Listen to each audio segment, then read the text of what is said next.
ಎಲ್ರಿಗೂ ನಮಸ್ಕಾರ. ನಾವಿವತ್ತು ಮಾಡ್ತಿರೋ ಪಲ್ಯ ಬಂದು ಕ್ಯಾಪ್ಸಿಕಮ್ ಗ್ರೇವಿ. ಇದಕ್ಕೇನು ಮಾಡ್ಕೊಬೇಕಂದ್ರೆ ಫಸ್ಟ್ ಕ್ಯಾಪ್ಸಿಕಮ್ನ ಕಟ್ ಮಾಡ್ಕೊಬೇಕು. ಆಮೇಲೆ ಶೇಂಗಾನ ಚೆನ್ನಾಗಿ ಹುರ್ಕೊಬೇಕು. ಮೀಡಿಯಂ ಫ್ಲೇಮಲ್ಲಿ ಇಟ್ಟು ಚೆನ್ನಾಗಿ ಹುರ್ಕೊಬೇಕು. ಇದನ್ನ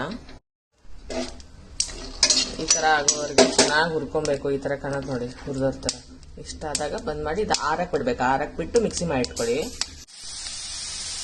ಇವಾಗ ಕ್ಯಾಪ್ಸಿಕಮ್ ಹೆಂಚಿಟ್ಕೊಂಡಿರ್ತೀವಲ್ವಾ ಸಣ್ಣ ಸಣ್ಣದಾಗಿ, ಸ್ವಲ್ಪ ಆಯಿಲ್ ಹಾಕಿ ಇದನ್ನ ಹುರ್ಕೊಬೇಕು. ಫುಲ್ ಬಾಡೋಗ್ಬೇಕು, ಅಷ್ಟು ಹುರ್ಕೊಳ್ಳಿ. ಈ ತರ ಸಪ್ಪೆ ಎಲ್ಲ ಸ್ವಲ್ಪ ಸುತ್ತೋ ತರ ಆಗಿ ಬಾಡೋ ತರ ಆಗ್ಬೇಕು. ಅಲ್ಲಿಗೆ ಆಫ್ ಮಾಡಿ.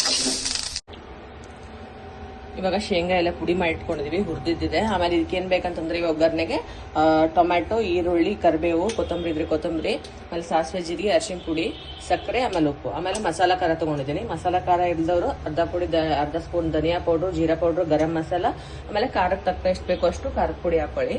ಇವಾಗ ಒಗ್ಗರಣೆ ಕೊಡೋಣ. ಎಣ್ಣೆ ಕಾದಿದೆ, ಸಾಸಿವೆ ಜೀರಿಗೆ ಹಾಕೊಳ್ಳೋಣ. ಇವಾಗ ಕರಿಬೇವು ಹಾಕೊಳ್ಳೋಣ. ಈರುಳ್ಳಿ ಹಾಕೊಳ್ಳೋಣ. ಈರುಳ್ಳಿ ಸ್ವಲ್ಪ ಚೆನ್ನಾಗಿ ಬೇಯಲಿ.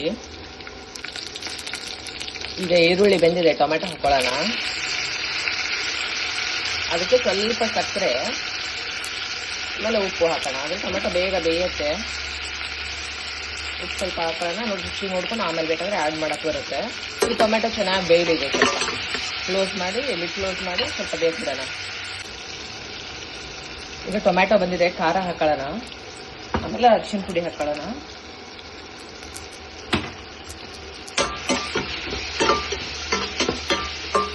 ಇವಾಗ ಏನ್ ಮಾಡ್ಬೇಕು, ನಾವು ಹುರ್ಕೊಂಡು ಇಟ್ಕೊಂಡಿರ್ತೀವಲ್ವಾ ಕ್ಯಾಪ್ಸಿಕಮ್, ಆ ಕ್ಯಾಪ್ಸಿಕಮ್ನ ಹಾಕ್ಬಿಡ್ಬೇಕು.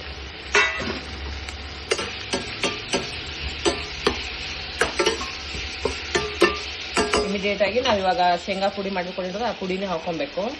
ಹಾಕೊಂಡು ನಿಮ್ಗೆ ಎಷ್ಟು ಬೇಕು ಅಂದ್ರೆ ಗ್ರೇವಿ ಅಷ್ಟನ್ನ ನೀರು ಆ್ಯಡ್ ಮಾಡಿಕೊಂಡು ಇದನ್ನ ಬೇಯಿಸ್ತೀವಿ.